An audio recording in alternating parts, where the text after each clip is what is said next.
Hello, my name is Diarra Kilpatrick, and I am from the show Diarra from Detroit. Now, I gotta ask, to be kind of meta, so who is Diarra in the show? Who is Diarra in the show? Yeah. Diarra in the show is a relentless woman who, she's a school teacher. She is a great friend. She's a passionate woman, and she's been ghosted. And she doesn't take it lying down. She decides she needs to figure out what's going on, get to the bottom of it. She thought they had something real. And so she ends up looking for her Tinder date and getting embroiled in the middle of a big mystery that now she has to solve. So, and she's also a smart woman. She's smart, and then I listened to another podcast that you were on. You mentioned that you kind of did this like duality of the character, like a girl who likes yoga and black rap kind of deal. So can you kind of like share more thoughts about that with Diarra's character? You know, I'm a woman who's had a lot of influences. You know, I'm a black woman from Detroit, and from Detroit for real. A lot of people go, "Oh, are you from the suburbs?" No, I'm not. And I think a lot of times people make assumptions about what that woman is like, and some of those assumptions are that maybe she's tough. Don't start none, won't be none with a chick from Detroit, and that's true. That's true. But there's also so much complexity to it that I don't always get to see that part of it. And it's not just like, I know yoga's big now, but my mother taught me yoga in the early 90s. And my mother was into yoga and meditation and health food and Deepak Chopra. And we're living in Section 8 housing in the middle of Detroit. So I just love all the influences, and I want to imbue all the characters with that kind of specificity and nuance. Now, I think it's really cool that you decided to do this whole story as like a dark comedy mystery thing instead of like a drama. Can you kind of like share that journey a little bit? It's the only way I knew how to do it. You know, to me, they don't feel always true to me because I grew up around my family. Like, my father's such a comedian. Even though he was like a regular guy, he was such a comedian, and there's such a comedic point of view to all the people that I know growing up. Like, kids get clowned in school in Detroit Public. Like, it's just, there's always comedy around every corner.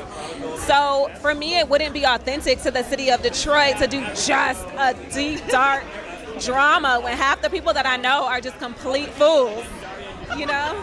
So it just is what it is. From my point of view, it's my perspective on Detroit.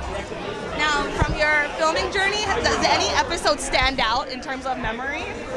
Oh my God, they're like my little babies. You know, I don't have a favorite one. Of course, I love the pilot because it sets everything up. But episode 3, I love them all. I could say something about each one. Like, I love the performance. I love Ilya's performance, who plays the Russian in episode 2. I love Felicia's performance in episode 3. I love John Sally's performance episode 4.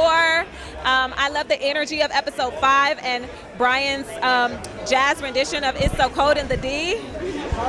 I love that. 6 is a beauty. I just love them all. And here's the thing, too. I don't think you always, sometimes I watch TV because I don't understand that world, and I'm interested in being a voyeur, and I'm interested in being a fly on the wall. You know, some of my favorite shows, like Sex and the City, like, I don't know anybody that has that much sex and drinks that many cosmopolitans and wears that many crazy effing outfits. We're watching it because it's a peek inside a rarefied world. And that sometimes is what's the most exciting part about watching television. What would you like to tell people who are interested in the show to encourage them to check it out? Oh man, what are you waiting for? Let me tell you. This show is so much fun. It's just, I keep hearing that people are having so much fun watching the show and talking about it with the person they're dating or with their friends. There's comedy, there is drama, there's romance.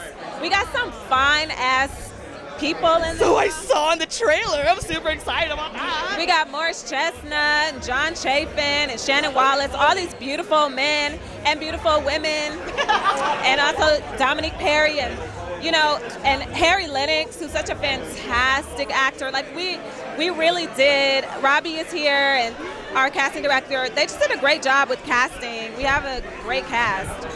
How proud of you of this project? Extraordinarily. It's so amazing to be able to collaborate with people who have such creative vision, people who have really brave, original ideas, and they bring them to you and they say, I'm really passionate about this, and the team of us listens and we say, we believe in this, but it's just an idea. The initial pitch is usually just someone verbalizing this thing. And the process that you go through to bring it to life, and when they deliver an amazing show, an amazing series, you just couldn't be more proud.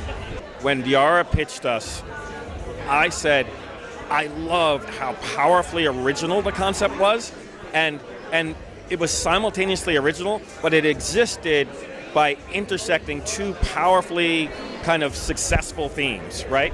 And then through the lens of this authentic Black experience. So it was like, my gosh, that's just genius. And then she said, but I specifically want to do it for BET. And we were like, fantastic, happy to do that. And then